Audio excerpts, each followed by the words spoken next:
करने लगेगा धक धक धक धक धक धक इस सीरियल किलर की दुनिया में रहकर।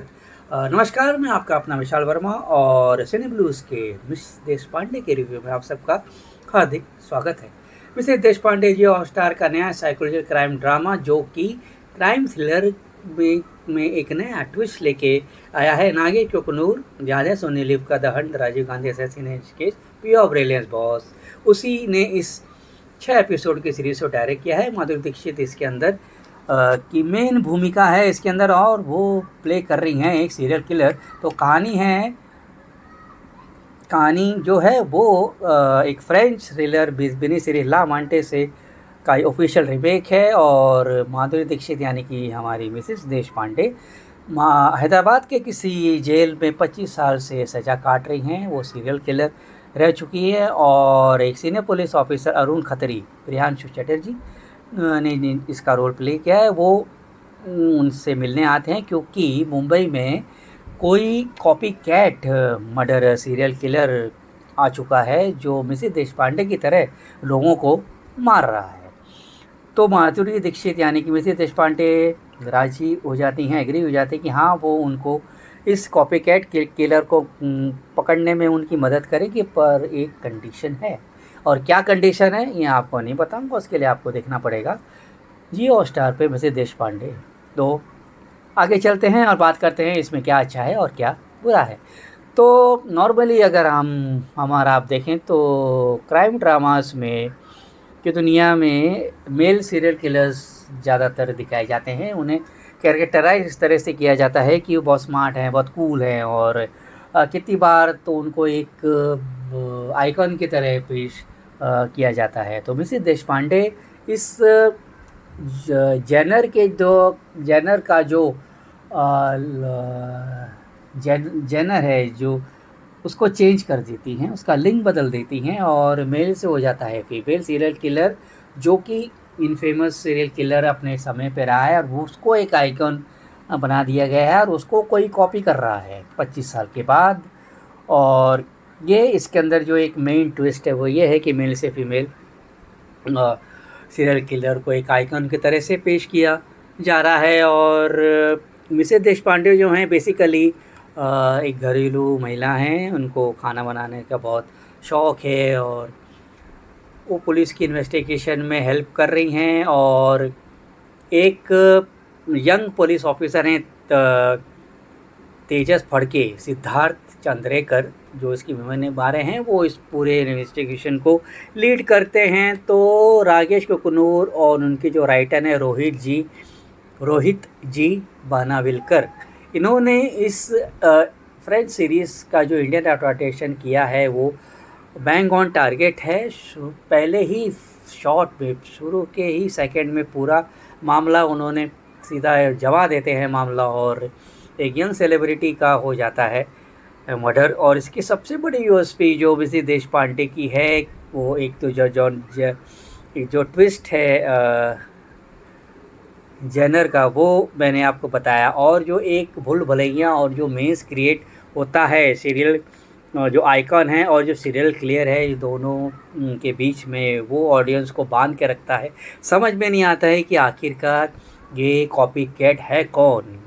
लास्ट एपिसोड तक पहुंच जाते हैं फिर भी नहीं पता चलेगा कि ये serial killer, copycat killer कौन है। ये सबसे बड़ी यूएसपी है। और नागेश कुकनूर ने जो हंट में जो कमाल दिखाया था वो एक रियलिटी बेस्ड इन्वेस्टिगेशन सीरीज़ थी, और ये एक फिक्शनल टेल है। तो इसके अंदर अपनी साइकोलॉजिकल इसके टोन्स हैं और ह्यूमन नेचर को अलग अलग तरीके से समझा गया है और पढ़ा गया है, बताया गया है। तो वो उन्होंने बहुत अच्छी तरह यूज़ किया है। कन्विंस एंगेजिंग है, आपको बांध के रखता है, आपको हिलने का सोचने का हिलने का मौका नहीं देता, सोच में पड़ जाते हैं, बार बार सोचते हैं। और जैसा कि हम सब जानते हैं माधुरी दीक्षित को कुछ भी दिया जाए वो अपना कमाल हमेशा दिखाती ही हैं। और इस बार भी मिसेस देशपांडे इस पूरे सीरियल की जान है। शी अपने समय की बेहतरीन बहुत सुपरस्टार, एक दीवा, एक आइकन, और जो कि उनका एक करिश्मा है, वो करिश्मेटिक भी लगती हैं, वो सिंपल भी लगती हैं अडोरेबल लगती हैं और डरावनी भी लगती हैं।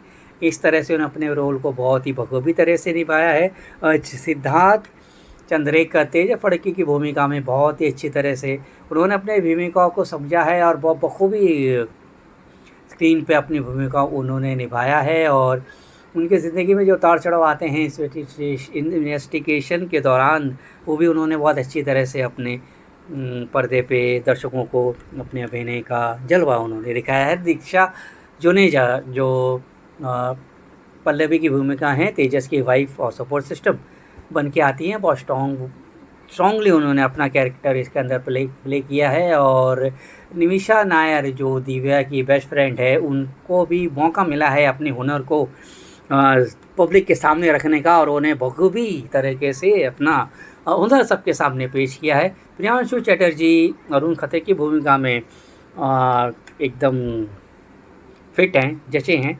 केविन दवे एक थोड़ा सा सरप्राइज़ लेके आए हैं और वो भी अच्छा खासा सरप्राइज़ है।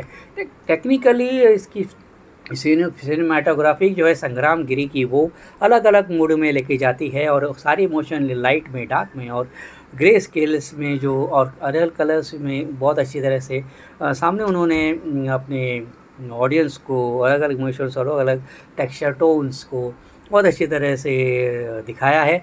तपस रेलिया का जो म्यूज़िक है वो फ्लेवर ऐड करता है पूरी प्रोसीडिंग्स को। और तपस शंकर की जो एडिटिंग है काफ़ी अच्छी है। गोपिका गुलवड़ी की जो कॉस्ट्यूम्स हैं वो भी उन्होंने बराबर as per the setting and the mood के हिसाब से बनाई गई हैं।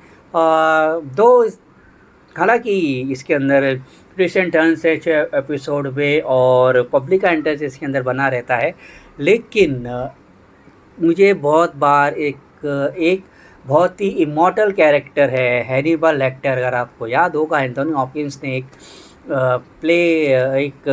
फिल्म की थी The Silence of the Lambs, उसकी याद मुझे बहुत बार आई, जिसके अंदर सेम फॉर्मेट था जहाँ पे एक सीरियल किलर को हायर किया जाता है किसी सिमिलर सीरियल किलर को पकड़ने के लिए। साइलेंस ऑफ द लैम्स उस पर हिंदी पिक्चर पर हिंदी संघर्ष, इसमें अक्षय कुमार को लाया गया था। तो इस तरह से एक सीरियल किलर को पकड़ने के चक्कर में ये जो है, तो साइलेंस ऑफ द लैम्स का थोड़ा सा एंथोनी हॉपकिंस का जो रोल है हैनिबल लेक्टर का, वो फ्लैशबैक में आता है। पर विसित देशपांडे में वो सारी चीज़ें हैं जो एक थ्रिलर एंथुसियास्ट और साइकोलॉजिकल थ्रिलर और इस तरह के सीरियल किलर में इंटरेस्ट रखने वालों के लिए ये एक अच्छा खासा थ्रिलिंग, एक्साइटिंग मनोरंजन है जो इसे बिंग वॉच कर सकते हैं। और नागेश कुकुनूर ने इन सब को ध्यान में रखते हुए एक साइको थ्रिलर जिस तरह से क्या सोचते हैं और एक सीरियल किलर साइकोपैथ जो होता है किस तरह से सोचता है, उसकी मानसिक स्थिति में वो किस दौर से गुजरता है, उन सारी चीज़ों को थोड़ा सा और एक लेयर आगे जाके थोड़ा अंदर से बस समझाने की कोशिश की है। लेकिन काफ़ी वो गहरा हो सकता था और वे बहुत बेहतरीन हो सकता था, पर बेटर है, अच्छा है। और कन्वेंशनल हो जाता है लास्ट में, वो इसका एक ड्रॉबैक भी है। लेकिन कुल मिलाकर मैं ये कहूँगा कि माधुरी दीक्षित के जोरदार, असरदार और कभी ना भूलने वाले अभिनय और के कारण और पहली फ्रेम से लेके लास्ट फ्रेम तक माधुरी दीक्षित पूरी छाई रहती हैं और उनके कारण थ्रिलिंग मोमेंट्स के कारण और जो जॉनर टेस्ट है मेल से फीमेल सीरियल के इस फॉर्मेट में, उस सब को मिलाकर मैं उसको दूंगा विसित देशपांडे को 3.5 स्टार। अपलॉज एंटरटेनमेंट ने इसे प्रोड्यूस किया है, नागेश कुकुनूर ने इसे डायरेक्ट किया है और कुकुनूर फिल्म्स और नागेश कुकुनूर अपलॉज एंटरटेनमेंट साथ में मिलके इसको बनाया है। जियो हॉटस्टार पे ये स्ट्रीम कर रहा है। 19 दिसंबर से देखिए और हमको बताएंगे कि आपको ये सीरीज़ कैसी लगी। अगर अच्छी लगी है तो इसमें क्या अच्छा लगा और हमारे रिव्यू से आप कितना सहमत है, कितना सहमत नहीं है। फिर मिलेंगे अगले वीडियो में, तब तक के लिए खुश रहे, बात अपना ख्याल रखें। और हाँ, हमारा चैनल आपने अभी तक फॉलो नहीं किया है तो हमारा चैनल फॉलो करें। गुड बाय, जय हिंद।